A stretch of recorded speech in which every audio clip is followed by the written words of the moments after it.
Town of Venice, the city of light and water. We both are enjoying that whole city. I, Mr. James, sat with my friend Sophia in a well-known coffee shop in a neighboring town of Venice, the city of lights and water. As we enjoyed our coffee, a man entered and sat on an empty table beside us. He called the waiter and placed his order, saying, "Hey waiter, 2 cups of coffee, please. One of them, right on the wall." "Certainly, sir. Just wait a minute, please." We heard this order with rather interest and observed that he was served with 1 cup of coffee, but he paid for 2.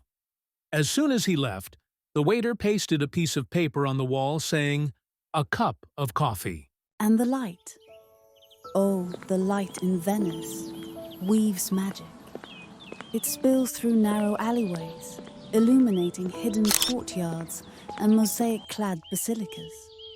At sunset, the lagoon blushes, and the campaniles stretch toward the heavens, their bells echoing across rooftops.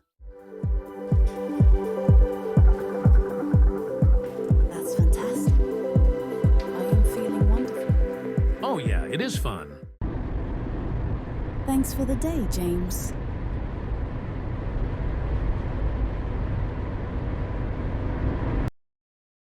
A few days later, we again back at the same coffee shop. 2 other customers who followed the same pattern. Waiter was unfazed, repeating the ritual. While we were still there, 3 cups of coffee, please. 2 on the table, 1 put on the wall. Yes, same for me. Of course, sir. Just be seated. Coming within a while. they had 2 cups of coffee, but paid for 3 and left. This time also, the waiter did the same. He pasted a piece of paper on the wall saying, "A cup of coffee." It seemed that this gesture was a norm at this place. However, it was something unique and perplexing for us. Since we had nothing to do with the matter, we finished our coffee, paid the bill, and left. After a few days, we again had a chance to go to this coffee shop. While we were enjoying our coffee, a man entered.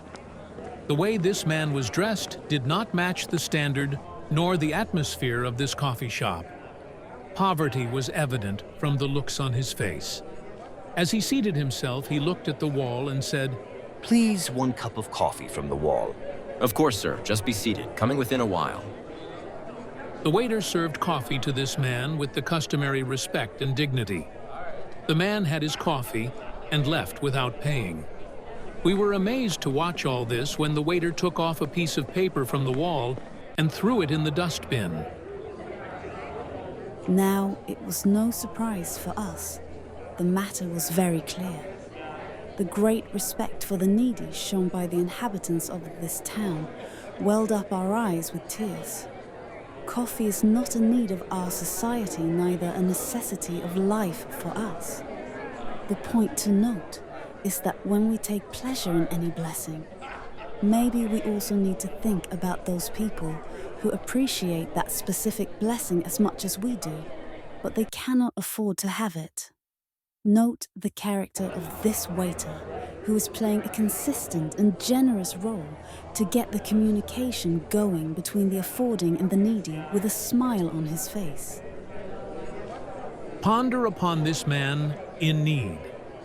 He enters the coffee shop without having to lower his self-esteem. He has no need to ask for a free cup of coffee without asking or knowing about the one who is giving this cup of coffee to him. He only looked at the wall, placed an order for himself, enjoyed his coffee, and left. When we analyze this story, along with the other characters, we need to remember the role played by the wall that reflects the generosity and care of the dwellers of this town. Moral of the story: in a cup of coffee, we find compassion. The wall bears witness to shared blessings, affording and needing, connected by a simple act of kindness.